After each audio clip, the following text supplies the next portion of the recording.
Assalamualaikum warahmatullahi wabarakatuh. Selamat pagi pemirsa, selamat pagi Adita, apa kabar kamu hari ini? Selamat pagi Angel, tentunya semangat dan ceria, apalagi kita tugas bareng ya hari ini. Betul sekali Nita dan juga pemirsa, selain informasi yang tadi sempat kami sajikan di awal, selain itu kami juga hadir dengan beragam informasi menarik lain. Bersama saya Angelika Devagam. Dan saya Anita Dewi, inilah Lintas Sains Pagi, selengkapnya.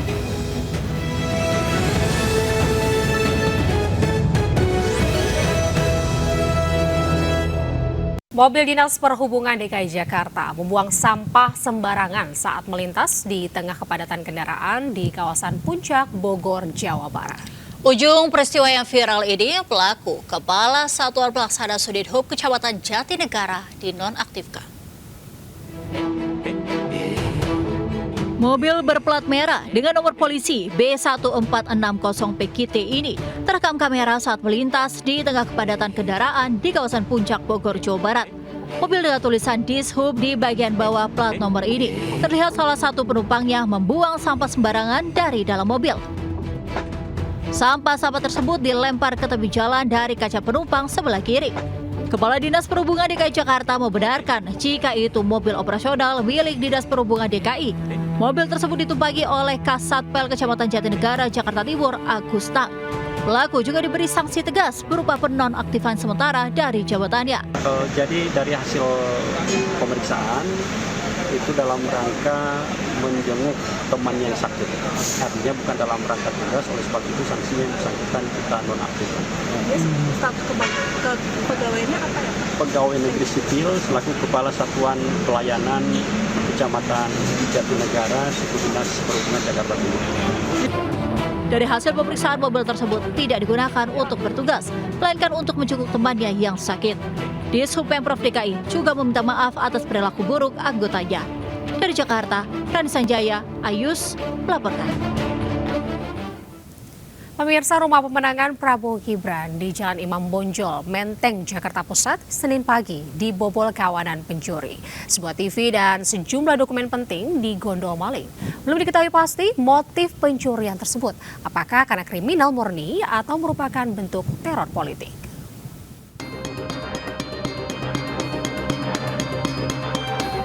Pelaku yang membobol rumah pemenangan Prabowo Gibran di Jalan Imam Bonjol nomor 25 Menteng, Jakarta Pusat diduga berjumlah lebih dari satu orang. Pelaku masuk melalui jendela depan dan langsung mengobrak-abrik seluruh isi ruangan. Sebuah TV dan sejumlah dokumen penting dibawa kabur kawanan pencuri. Aksi pembobolan ini terjadi Senin pagi saat rumah pemenangan dalam kondisi kosong karena masih dalam suasana lebaran. Ketua Rumah Pemenangan Prabowo, Immanuel Ebenezer, mengaku belum mengetahui pasti motif pembobolan tersebut. Apakah karena kriminal murni atau justru merupakan bentuk teror politik? Tempat kita ada kerampokan yang luar biasa, kita tidak tahu motifnya kriminal murni atau politik. Kemungkinan ini yang membuat kita khawatir, tapi sekali lagi bentuk teror apapun di rumah tim pemenangan kita tidak akan pernah takut. Walaupun kita lihat bahwa situasi politik hari ini sedikit memanas. Sejauh ini, aparat Reserse Kriminal Polsek Menteng dan Polres Metro Jakarta Pusat masih melakukan penyelidikan guna mengungkap pelaku serta motif pembobolan tersebut. Di Jakarta Pusat, Rani Sanjaya, Ayus melaporkan. Pemirsa, terdorong oleh penumpang lain, seorang anak balita terperosok ke kolong bawah antara gerbong dan peron kereta komuter lain di Stasiun Manggarai, Jakarta Selatan. Ya, sang anak ini selamat dari maut setelah diselamatkan oleh petugas keamanan stasiun. Insiden ini viral di media sosial.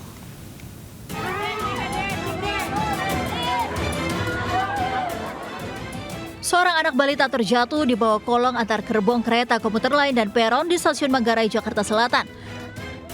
Diduga bocah berpakaian biru ini terdorong penumpang lain saat hendak turun dari KRL untuk transit. Video ini pun viral di media sosial.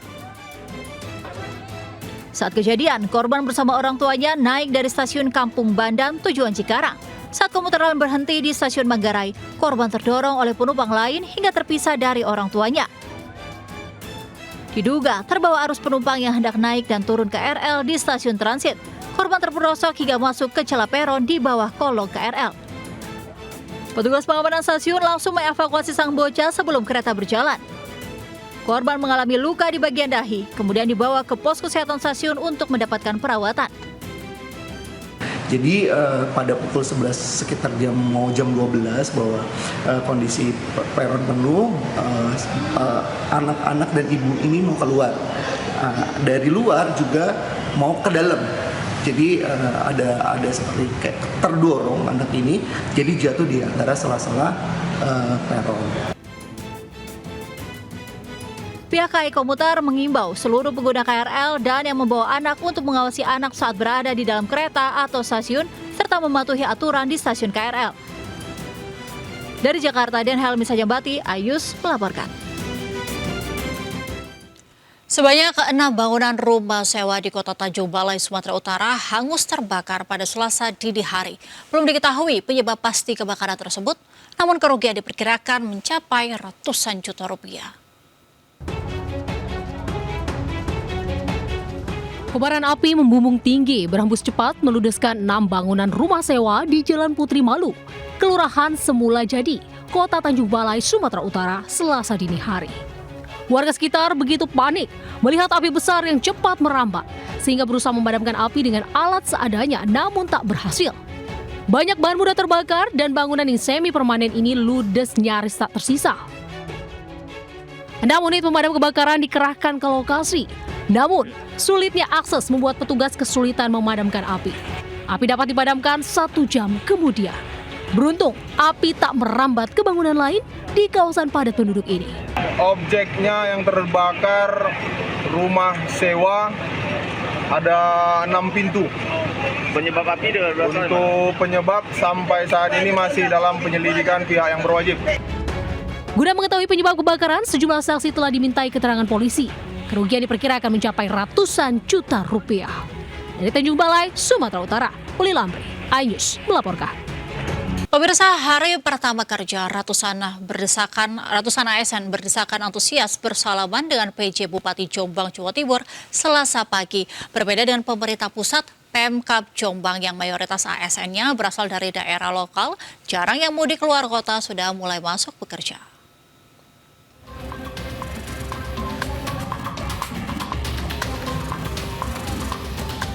Menerapkan kebijakan yang berbeda dari surat edaran Menpan RB. Seperti inilah suasana di kantor Bupati Jombang. Ratusan aparatur sipil negara ini saling dorong dan berebut bersalaman dengan Sugiyah, PJ Bupati Jombang, Jawa Timur. Bersalaman dahulu dengan PJ Bupati Jombang sebelum mulai kembali bekerja menjadi tradisi yang rutin dilakukan di hari pertama kerja pasca libur Hari Raya Idul Fitri. Ini kan bukan daerah pemudik, justru daerah yang didatangi oleh pemudik. Maka yang keluar kota kan ada, tetapi kan tidak banyak. Yang barangkali yang masih belum bisa kembali karena sesuatu hal secara teknis supaya melaporkan. Waktu libur Lebaran selama 10 hari dinilai Sugiyat sudah cukup, sehingga ASN harus segera bekerja untuk memberikan pelayanan kepada masyarakat. Bagi yang belum bisa hadir, wajib melapor agar tidak dihitung absen. Dari Jombang, Jawa Timur, Mokhtar Bagus, iNews melaporkan. Hujan deras yang mengguyur wilayah Purbalingga, Jawa Tengah mengakibatkan tebing setinggi 50 meter longsor. Material longsor berupa lumpur dan batu raksasa menutup akses jalan desa sepanjang 100 meter. Longsor juga merusak 4 bangunan rumah yang berada di pinggir jalan.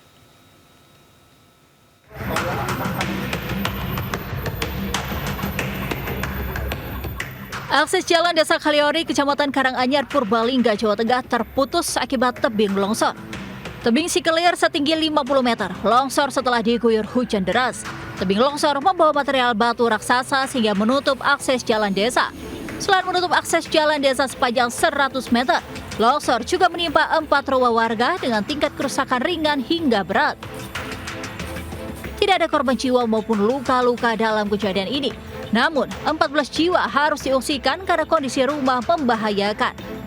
Longsor menutup akses jalan antar dusun ini adalah jalan kabupaten. Jalan kabupaten jadi hari Selasa pagi besok kita koordinasikan untuk membuka jalur longsoran.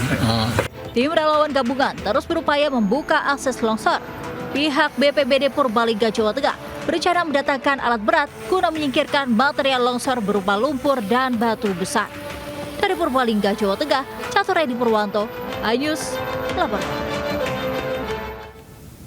Pemirsa, sebuah mobil melaju kencang yang hendak mendahului kendaraan di depannya tiba-tiba oleng dan menghantam 3 buah mobil yang terparkir di pinggir jalan di Kota Purwodadi, Grobogan, Jawa Tengah.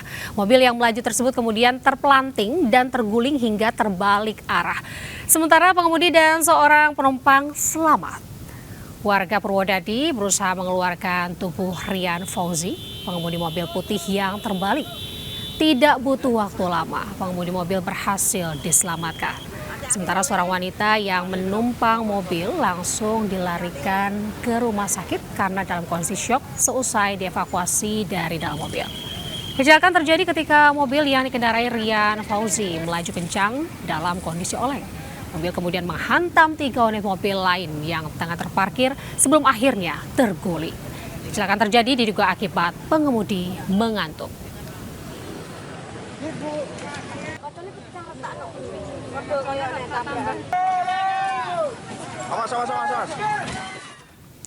Pemirsa, meski tidak sepadat puncak arus balik kemarin, jalur Pantura, Indramayu, Cirebon, Jawa Barat masih dipadati kendaraan menuju Jakarta.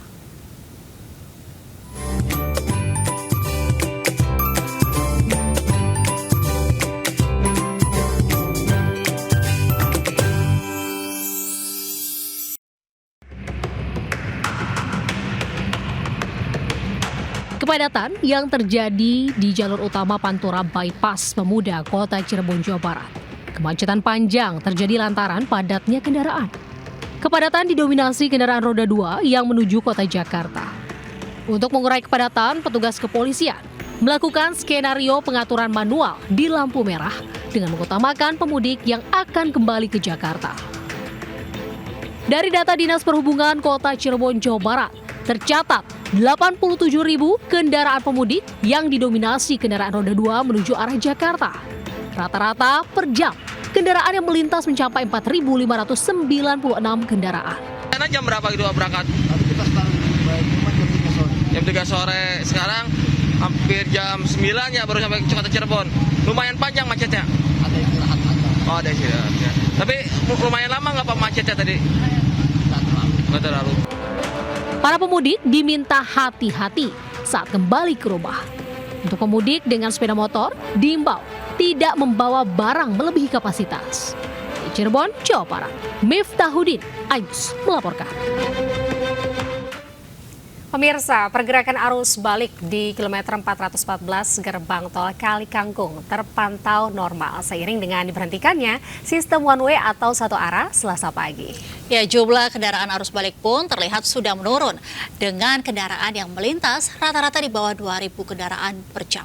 Berikut laporan Giselia Pandu Priyo dan Surya Lisantoso. Terpantau lancar dan normal seiring dengan diberhentikannya sistem one way atau satu arah sejak hari Selasa pukul 8 pagi.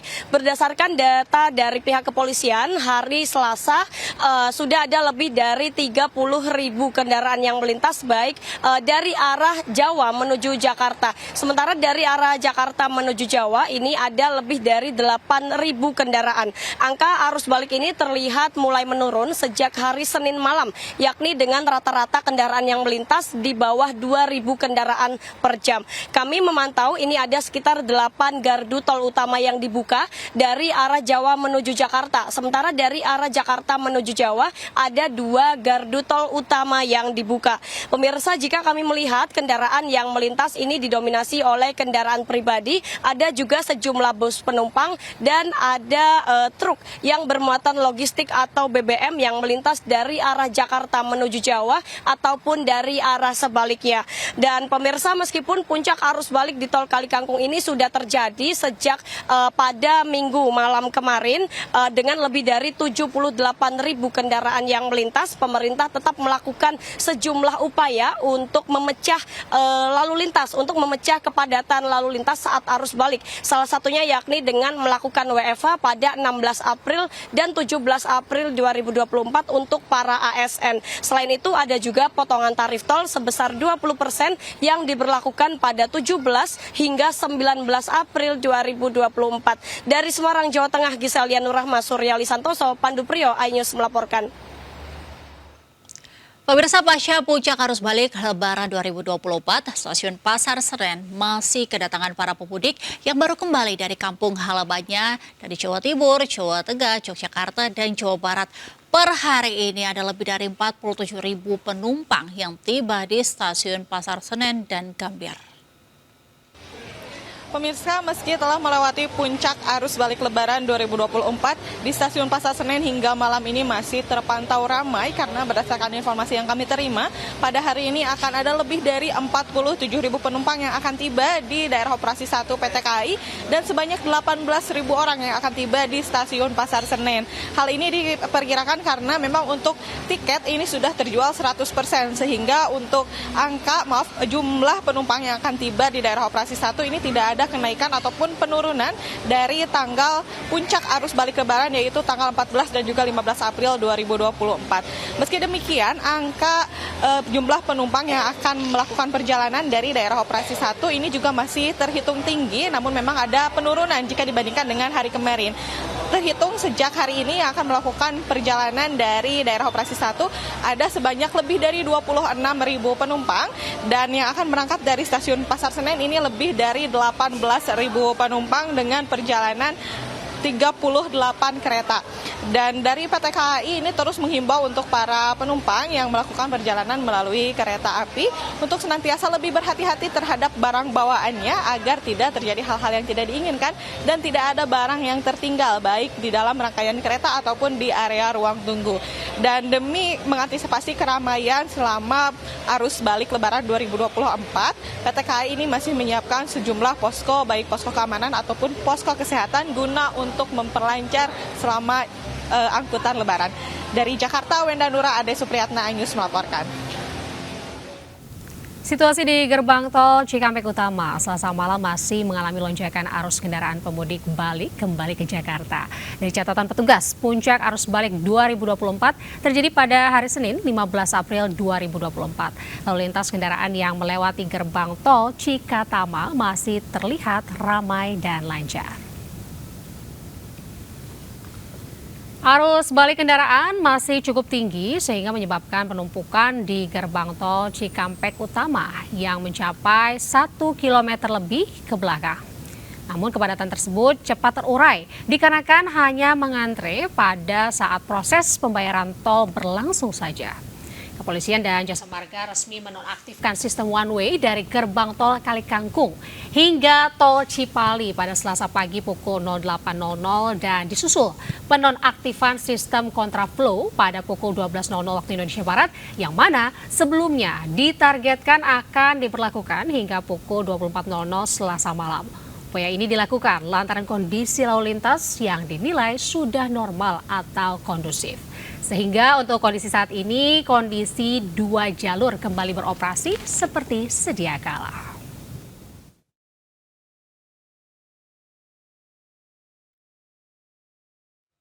Sementara lonjakan arus balik penumpang di Pelabuhan Bakaheni Lampung masih terus terjadi. Selasa kepadatan penumpang didominasi penumpang pejalan kaki. Ribuan pemudik yang akan kembali ke Pulau Jawa ini sudah memadati areal pelabuhan sejak Selasa pagi. Pada umumnya, penumpang pejalan kaki yang datang menggunakan kendaraan umum. Kepadatan terjadi hingga penumpang berdesak-desakan saat naik ke kapal. Berdasarkan data PT SDP Indonesia, jumlah tertinggi penumpang pejalan kaki yang menyeberang ke Pulau Jawa selama arus balik terjadi sebanyak 14.000 orang. Namun jumlah ini diduga masih akan terus bertambah lantaran libur Lebaran telah habis. Sementara itu, Lonjakan kendaraan roda 2 dan roda 4 terpantau lancar.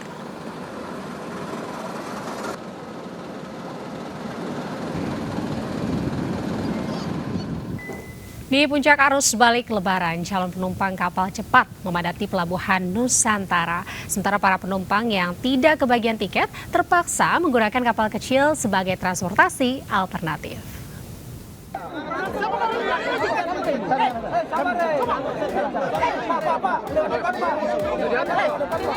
Ribuan penumpang arus balik Lebaran yang akan menggunakan kapal cepat di Pelabuhan Nusantara, Kabupaten Muna, menuju Kota Kendari, Sulawesi Tenggara, membludak.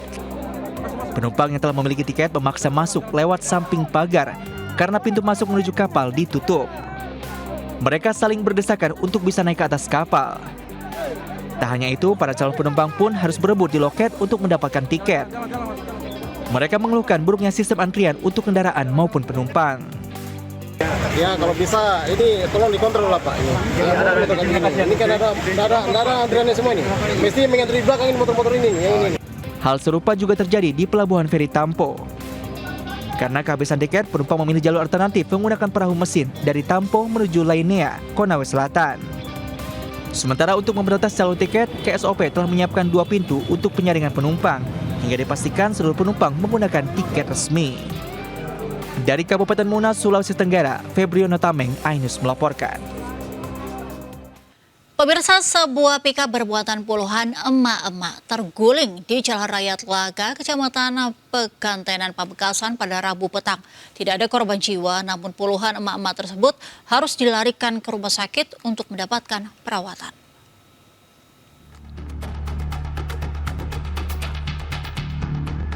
Warga berupaya menolong puluhan mak-mak yang tergeletak di jalan usai mobil pickup yang ditumpangi terguling di Jalan Raya Desa Telaga, Kecamatan Pegantenan, Pamekasan, Jawa Timur. Seluruh korban kemudian dilarikan ke Rumah Sakit Selamat Marto Dirjo, Pamekasan untuk mendapat perawatan medis akibat luka parah di kepala. Menurut pihak kepolisian, kecelakaan terjadi saat rombongan mak-mak hendak tilik bayi di Desa Blumbungan, Kecamatan Larangan dengan menaiki mobil bak terbuka. Diduga sopir kurang hati-hati saat di jalan menikung dengan banting setir ke kiri hingga membuat mobil terguling. Beruntung tidak ada korban jiwa akibat insiden ini. Sementara kasus kecelakaan kini ditangani petugas Polres Pamekasan dengan mendata para korban, pengemudi, serta plat kendaraan. Dari Pamekasan, Jawa Timur, Dedi Prianto, iNews melaporkan. Pemirsa, Komisi Pemberantasan Korupsi menetapkan Bupati Sidoarjo Ahmad Mukhlor Ali alias Gus Mukhlor sebagai tersangka. Gus Mukhlor diduga terlibat korupsi pemotongan dana insentif pegawai Badan Pelayanan Pajak Daerah atau BPPD Kabupaten Sidoarjo, Jawa Timur. Bupati Sidoarjo Ahmad Mukhlor Ali alias Gus Mukhlor ditetapkan Komisi Pemberantasan Korupsi sebagai tersangka. Gus Mukhlor ditetapkan sebagai tersangka dalam kasus dugaan korupsi pemotongan dana insentif pegawai Badan Pelayanan Pajak Daerah atau BPPD Kabupaten Sidoarjo, Jawa Timur. Penetapan tersangka ini dilakukan setelah KPK menganalisa keterangan para saksi. Tersangka diduga menerima potongan dana insentif sebesar 2,7 miliar rupiah. Kasus ini sendiri merupakan pengembangan dari operasi tangkap tangan yang dilakukan KPK di Sidoarjo, Jawa Timur pada tanggal 25 Januari 2024 lalu. Nanti Bupati Sidoarjo udah jadi tersangka Pak ya? Iya Pak ya? Iya Pak? Sesuai pernyataan jubir saja gitu, barangkali ya. Iya Pak, berarti udah resmi Pak ya jadi tersangka Bupati Sidoarjo ya Pak ya? Pemirsa, tim kuasa hukum TPN Ganjar Mahfud Selasa pagi mendatangi gedung Mahkamah Konstitusi guna menyerahkan kesimpulan sidang perselisihan hasil pemilihan umum atau PHPU. Terdapat 4 hal yang disoroti dalam hasil kesimpulan TPN Ganjar Mahfud, yaitu adanya pelanggaran etika dalam penyelenggaraan pemilu hingga keterlibatan langsung Presiden Joko Widodo.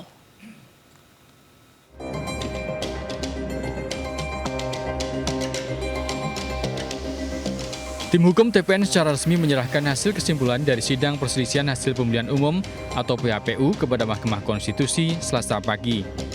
Deputi Hukum TPN Ganjar Mahfud, Todung Mulya Lubis, menyatakan Terdapat 4 hal penting yang disoroti dan tercantum dalam berkas kesimpulan tim TPN Ganjar Mahfud. 4 hal tersebut adalah dugaan pelanggaran etika dalam proses penyelenggaraan Pilpres 2024, nepotisme Presiden dengan mendorong anak dan menantu, penyalahgunaan kekuasaan oleh Presiden Joko Widodo, serta pelanggaran prosedural pemilu. Abuse of power yang sangat terkoordinir, sangat masif gitu. Dan ini terjadi di mana-mana gitu. Nah, ini saya hanya mengulang, teman-teman saya di sini, kolega saya di sini juga akan bisa menambahkan banyak sekali pelanggaran-pelanggaran yang masif ya, sebagai akibat dari abuse of power yang terkoordinir yang tadi saya kemukakan. Selain 4 hal tersebut, TPN juga menyoroti adanya penyaluran bansos yang bermuatan politis untuk kemenangan salah satu paslon. TPN Ganjar Mahfud meyakini Mahkamah Konstitusi akan menerima kesimpulan yang disampaikan dan memutuskan sesuai dengan fakta yang ada. Dari Jakarta, Stephen Patinama dan Di Bernandi, Abdul Rosid, iNews melaporkan. Masih dalam momen Hari Raya Idul Fitri, calon Presiden nomor urut 03 Ganjar Pranowo bersilaturahmi dengan Ketua Umum PDIP Megawati Soekarno Putri Selasa siang. Keduanya pun sempat membicarakan amicus curiae dari pemikiran Megawati Soekarno Putri yang ditujukan kepada Mahkamah Konstitusi agar nantinya membuat keputusan seadil-adilnya dalam sidang sengketa hasil pemilu. Ganjar Pranowo mengunjungi Ketua Umum PDIP Megawati Soekarno Putri di kediamannya di Jalan Teguh Umar 27 Jakarta. Selain untuk bersilaturahmi dalam momen Hari Raya Idul Fitri, dalam pertemuan selama 45 menit tersebut juga disinggung mengenai amicus curiae yang Megawati sendiri menunjukkan kepada Mahkamah Konstitusi. Ganjar Pranowo pun berharap MK kembali ke marwahnya dengan membuat keputusan yang adil dengan segala fakta yang ada dalam putusan sengketa Pilpres 22 April mendatang. Sebagai sahabat pengadilan seperti masyarakat yang lain, Ibu menuliskan pikirannya, termasuk opininya waktu di Kompas itu, dan saya kira semua banyak orang melihat situasi ini ya. Jadi saya kira semua mendorong agar putusan ini seadil-adilnya dengan fakta yang ada agar demokrasi bisa terjaga. Sementara itu, Sekretaris Jenderal Sekjen PDIP Hasto Kristianto Selasa siang mendatangi gedung Mahkamah Konstitusi MK untuk menyerahkan dokumen amicus curiae dari Ketua Umum PDIP Megawati Soekarno Putri. Hasto mengaku amicus curiae Megawati bukan untuk intervensi keputusan MK, namun untuk masa depan demokrasi di tanah air. Hasto merinci Megawati Soekarno Putri menambahkan tulisan tangan pribadinya yang berpesan agar pihak Majelis MK mengambil putusan yang dapat menjaga demokrasi di tanah air. Hasto menyamakan pengajuan amicus curiae Mega layaknya semangat Raden Ajeng Kartini dan berharap ada harapan terang bagi keadilan konstitusi. Dalam amicus curiae yang diartikan sebagai sahabat pengadilan, Megawati menyampaikan pandangan dan pendapat hukum kepada pengadilan.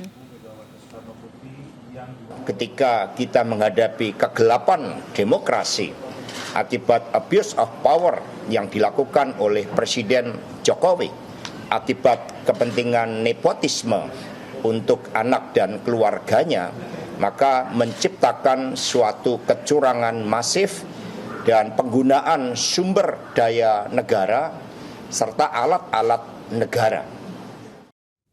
Sementara itu, relawan Amin menggelar aksi 164 Istighosah Kubro di kawasan Patung Kuda Jalan Medan Merdeka Barat usai memberikan kesimpulan sidang perselisihan pemilihan umum di Mahkamah Konstitusi Selasa siang. Aksi ini dilakukan sebagai bentuk dukungan masyarakat terhadap perjuangan tim Nas Amin terkait dengan sidang perselisihan hasil pemilu 2024. Sejumlah relawan pasangan Capres-Capres nomor urut 01 menggelar aksi 164 Istighosah Kubro di Patung Kuda Jalan Medan Merdeka Barat, Jakarta Pusat, Selasa siang. Mereka turut mendoakan agar perjuangan 01 melalui sidang di Mahkamah Konstitusi mendapatkan keadilan. Dalam aksi yang digagas Dewan kegiatan Divisi Nasional Persaudaraan Alumni 212 ini, Ketua Timnas Amin Muhammad Syauqi menegaskan pihaknya telah menyerahkan kesimpulan yang dilayangkan ke MK dengan dalil-dalil yang sulit dibantah. Timnas Amin pun akan menunggu keputusan dari Mahkamah Konstitusi terkait hasil sidang perselisihan hasil pemilihan umum pada 22 April mendatang. Kami sudah membaca secara utuh gugatan tersebut atau permohonan tersebut sangat masuk akal dengan dalil-dalil yang sudah diterapkan oleh tim hukum nasional. Jadi saya sangat bersyukur dan yakin dalil-dalil yang disampaikan oleh tim hukum nasional yang sangat profesional bisa meluluhkan atau memudahkan hakim untuk bisa memberikan keputusan yang adil.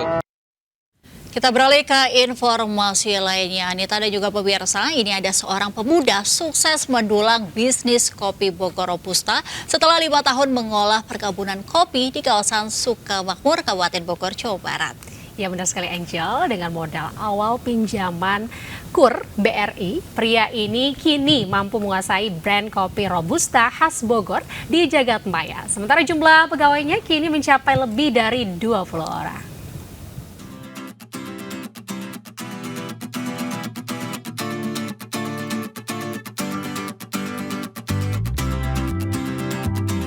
Kabupaten Bogor memiliki sekitar 6.089 hektar perkebunan kopi Robusta dengan jumlah petani lebih dari 28.000 orang. Salah satunya Ukas, pria warga Kecamatan Sukamakmur ini mengolah kopi Robusta sejak tahun 2019. Ukas dan mayoritas warga Sukamakmur menjadi petani kopi secara turun-temurun. Masa panen kopi Robusta terjadi di bulan 5 hingga bulan 8 setiap tahunnya. Di tahun 2021, produksi kopi Robusta bahkan pernah mencapai 4.150 ton. Memberdayakan warga setempat, Ukas mengeringkan kopi dari metode natural dengan dijemur di bawah sinar matahari, metode honey, full wash, hingga wine. Ukas dan para petani kopi setempat pun mencari modal agar dapat mengolah kopi secara maksimal. Kerjasama dengan BRI dari 2021 sampai sekarang saya masih mengikuti program KUR BRI dari pemerintah. Yang bisa diperbaiki itu akses jalan utama untuk peralatan-peralatan kopi di wilayah kita karena peralatan kita masih terbatas gitu kan. Pembiayaan pada saat land clearing, kemudian pembiayaan pada saat pengolahan sampai dengan mereka menjual, bertransaksi dalam hal penjualan. Jadi peran kami di masyarakat lebih ke arah kami mengharapkan kami dilibatkan dari sisi awal sampai dengan akhir proses produk pertanian dari mulai lapangan sampai dengan ke meja. Modal pinjaman KUR BRI membuat Ukas mampu memasarkan cita rasa kopi Robustanya yang unik tak hanya di Jabodetabek, tapi juga ke sejumlah daerah di Pulau Jawa, Lampung, dan NTB. Ini khas banget ya, khas kopi kita, khas kopi Bogor, kopi Robusta Sukamakmur. Kebetulan kita ini di sini adalah wisata Curug Hordeng, Curug Kembar. Jadi ini untuk wisatawan juga banyak yang mencintai ataupun yang suka pada kopi kita, kopi Robusta Bogor. Ukas dan petani kopi Robusta Sukamakmur berharap selain menjadi destinasi wisata, Kecamatan Sukamakmur yang disebut sebagai Kampung Kopi juga bisa menjadi sentra pasar kopi Robusta Bogor, hingga dapat memajukan perekonomian warga setempat. Dari Kabupaten Bogor, Jawa Barat, Ira Siahaan, Cahyat Supriyatna, dan Ilham Jarkasih, iNews melaporkan. Angel, kamu suka sate? Wah, suka sekali Nita. Suka ya, berarti ini informasinya cocok sekali untuk kamu dan juga pemirsa. Berkunjung ke Kebumen, Jawa Tengah tidak lengkap jika tidak menikmati sate khas dengan nama sate ambal. Nah, tidak seperti sate lainnya, sate ambal ini memiliki kekhasan karena menggunakan tempe sebagai bumbunya.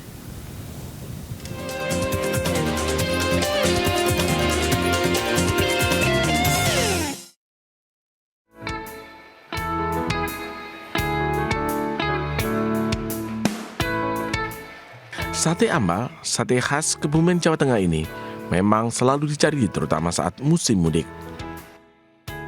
Salah satu warung sate ambal yang terletak di rest area di jalur lintas selatan selalu sangat ramai dikunjungi pengunjung. Para pemudik dari arah kota Yogyakarta yang hendak menuju Jakarta atau Bandung selalu menyempatkan untuk mampir menikmati rasa khas sate ambal yang nikmat. Yang menjadi ciri khas dan menyebabkan kelezatannya yang tak tertandingi dari sate ambal ini adalah di bumbunya. Tak seperti sate pada umumnya yang menggunakan sambal kacang. Sate ambal yang terbuat dari daging ayam ini justru tampil nyeleneh menggunakan sambal tempe. Tempe rebus yang dilumatkan dicampur gula Jawa dan rempah-rempah. Hasilnya rasa manis yang berpadu dengan rasa khas tempe dan daging ayam. Sate yang paling enak pokoknya. Ini pesan apa aja, Bu? Sate, tengkleng. Sate di sini gimana sih? Pokoknya enak. Makanya saya mantep bolak-balik ke sini terus. Sambelnya beda. Kalau sambelnya biasanya ya pakai sambal kecap. Kalau ini kita pakai sambal tempe. Berarti tempe kedelai dicampur dengan gula merah dan rempah-rempah. Satu porsi sate ambal dihargai Rp50.000, mendapat 20 tusuk.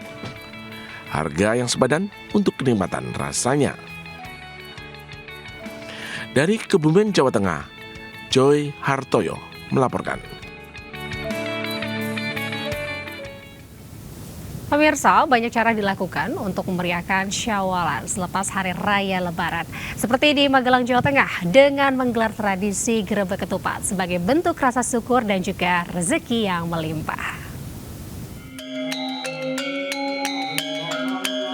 Beginilah warga Dusun Dawung, Desa Banjarnegoro, Mertoyudan, Magelang mempersiapkan tradisi Grebek Ketupat. Berbeda pada Grebek Ketupat pada umumnya. Kali ini, sekitar 2.500 ketupat yang disusun gunungan diisi dengan sejumlah uang, mulai nominal Rp2.000, Rp5.000, Rp10.000 hingga Rp100.000. Gunungan ketupat ini kemudian didoakan agar mendapat berkah sebelum diarak keliling kampung sambil diiringi berbagai kesenian rakyat. Grebek Ketupat digelar rutin setiap hari kelima setelah Hari Raya Idul Fitri untuk merayakan Syawalan atau Lebaran Ketupat yang merupakan hari kemenangan setelah sebulan berpuasa.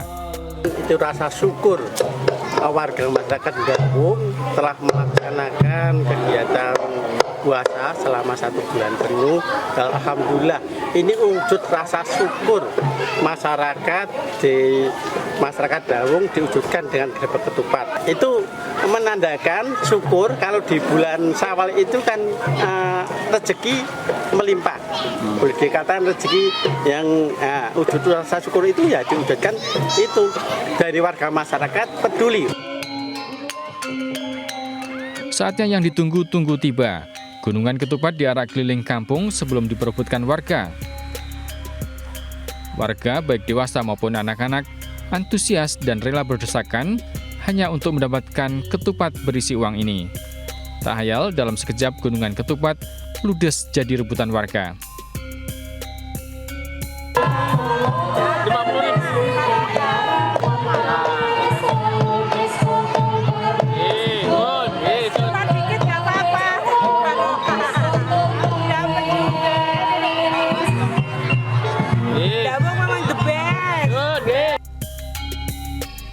Ketupat sendiri mempunyai filosofi bentuk permohonan maaf.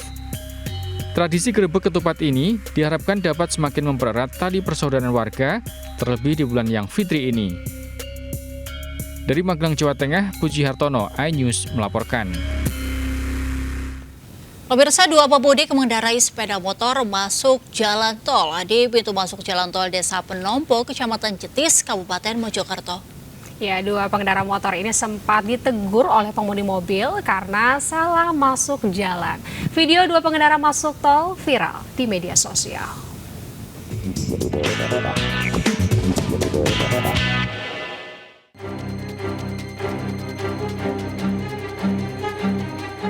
Dua sepeda motor ini masuk ke jalan tol di pintu tol Desa Penompo, Kecamatan Jetis, Kabupaten Mojokerto, Jawa Timur. 2 sepeda motor ini nyaris masuk ke gerbang tol. Beruntung ada pengendara mobil yang memperingatkan 2 pengendara motor untuk balik arah. Kejadian ini sempat direkam oleh pengemudi mobil dan videonya viral di media sosial. Awalnya, pengemudi mobil menegur pengendara motor yang berboncengan 2 orang. Selanjutnya, pengemudi mobil juga menegur pengendara motor yang di depan untuk diminta balik arah. Gimana ya, langsung buka HP, rencananya sih cuma video aja, nggak sampai nggak sampai ada pikiran kayak viral-viral gitu, cuma video terus buat story ya kali aja buat ini edukasi buat yang lain gitu. Akhirnya sampai viral lagi. Sekarang kalau viral gini ya semoga aja bermanfaat buat yang lain juga. Diduga, 2 pengendara motor ini adalah pemudik yang akan balik dari Mojokerto menuju ke Surabaya. Keduanya tak tahu arah hingga masuk ke jalan tol Penompo, Kabupaten Mojokerto. Dari Kabupaten Mojokerto, Jawa Timur, Salahuddin Ayus melaporkan. Pemirsa, 3 ekor kuda yang terlepas dari kandangnya menghebohkan warga Siwalan-Kerto, Surabaya.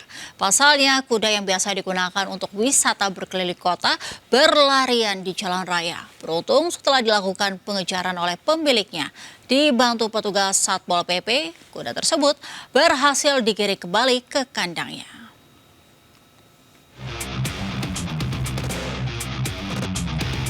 Beginilah video amatir saat 3 ekor kuda berlarian di Jalan Raya Siwalan-Kerto, Surabaya, usai terlepas dari kandangnya Selasa pagi. Dalam video amatir tersebut, 3 ekor kuda yang biasa digunakan sebagai kuda wisata sempat berlarian di frontage sisi timur Siwalan-Kerto dan berpapasan dengan kendaraan hingga membuat pengguna jalan panik. Saat masuk ke perkampungan, warga pun dibuat heboh. Petugas Satpol PP Kelurahan Siwalan-Kerto dibantu BPBD Surabaya serta pemiliknya juga langsung mengejar kuda yang kabur. Namun, saat dilakukan pengejaran, 1 ekor kuda sempat terjatuh di jalan saat akan memasuki kandang yang berada di kawasan Kerto Menanggal, Surabaya.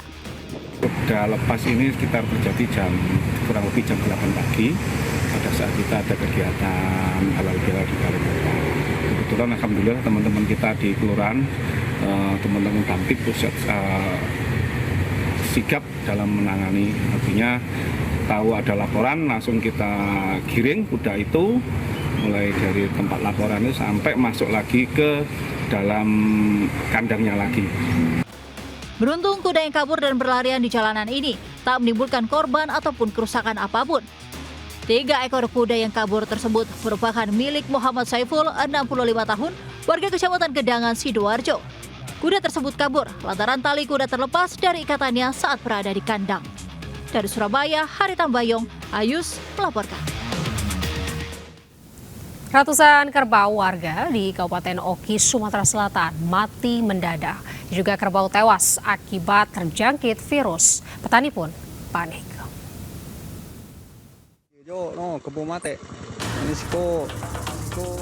Ratusan kerbau milik warga di Desa Bangsal dan Kuro, Kecamatan Pangpangan, Kabupaten Oki, Sumatera Selatan mati mendadak.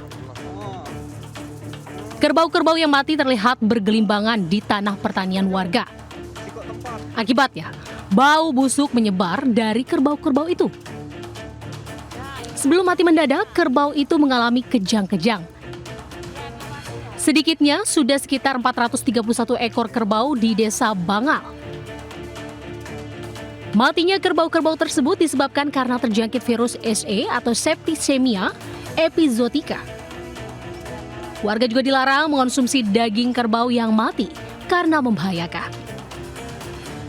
Ini lebih dibandingkan PMK kemarin masih enak PMK kemarin, karena PMK kemarin jika itu ditolong dengan suntikan vaksin alami kemudian vitamin itu bisa tertolong.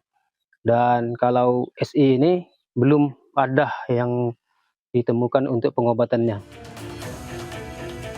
Para peternak kerbau ini pun mengaku panik dan merugi. Harga kerbau yang biasanya dijual 17 juta rupiah per ekor, kini anjlok hanya terjual 4 juta rupiah saja. Dari Kabupaten Oki, Sumatera Selatan, Fitriadi, Anyus melaporkan. Aksi penyelamatan seorang ibu di Madinah, Sumatera Utara yang tertimpa tembok parit berlangsung dramatis. Informasinya usai jeda, tetaplah di Lintas Ayus Pagi.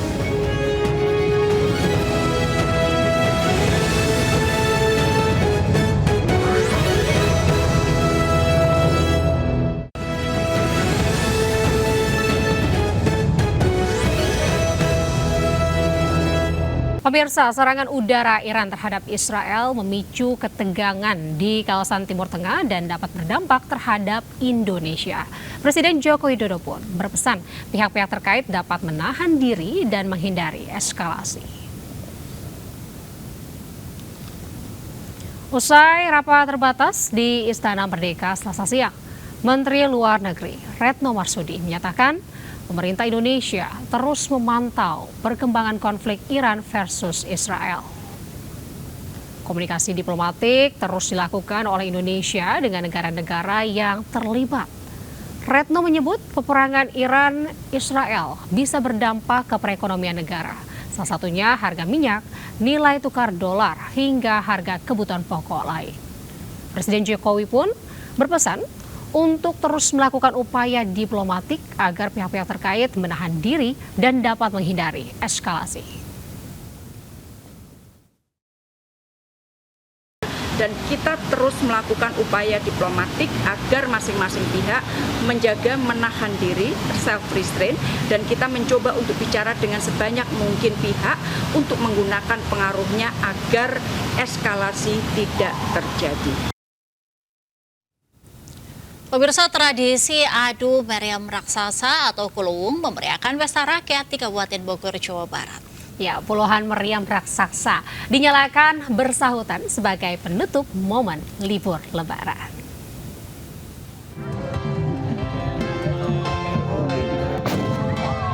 Ribuan warga tumpah ruah memeriahkan tradisi adu meriam raksasa atau Kuluwung yang digelar di Kampung Jagaita dan Ciledug, Kecamatan Jonggol, Kabupaten Bogor, Jawa Barat. Puluhan meriam raksasa yang terbuat dari batang pohon kayu kapuk dihadirkan dari dua desa yang saling bertetangga ini. Demi keamanan, penonton pun dilarang mendekat meriam, terlebih saat diledakkan oleh pemainnya. Adapun warga yang bertugas untuk memantik dan mengisi karbit meriam merupakan orang-orang terlatih dan sudah terbiasa memainkan Kuluwung. Selain menjadi ajang silaturahmi, tradisi yang digelar pada akhir momen libur Lebaran ini juga sebagai upaya pelestarian budaya leluhur. Untuk nonton ya? Iya. Sama siapa kesini nontonnya? Sama keluarga? Iya, sama teman-teman ya? Orang tua. Terus ini kan rame banget, ini gimana Teh? Menurut Teh? Seru, banyak orang. Sekaligus silaturahmi ya? Iya, silaturahmi. Banyak yang kesini.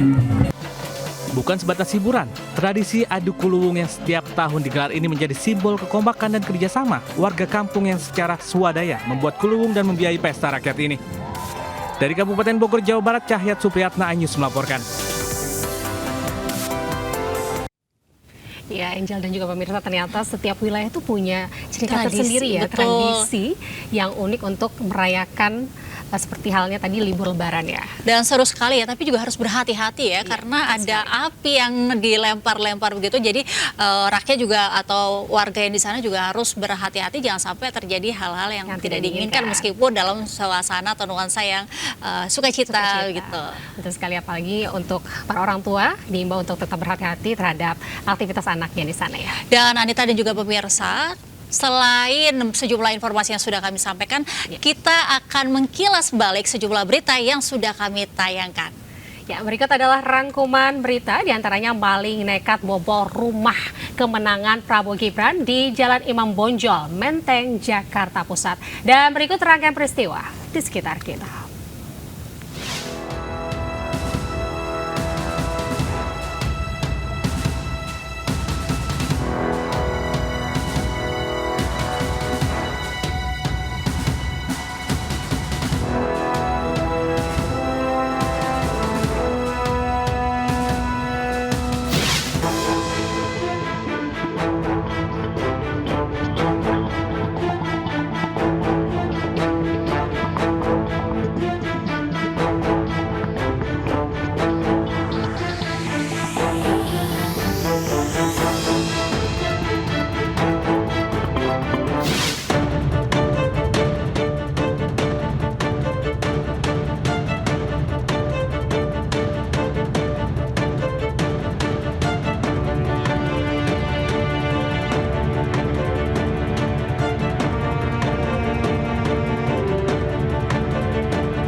Ya pemirsa, informasi tadi sekaligus menutup kebersamaan kita di Lintas Ayus pagi hari ini. Saya Anita Dewi. Dan saya Angelika Deva Gam. Selamat pagi, selamat beraktivitas, dan wassalamualaikum warahmatullahi wabarakatuh.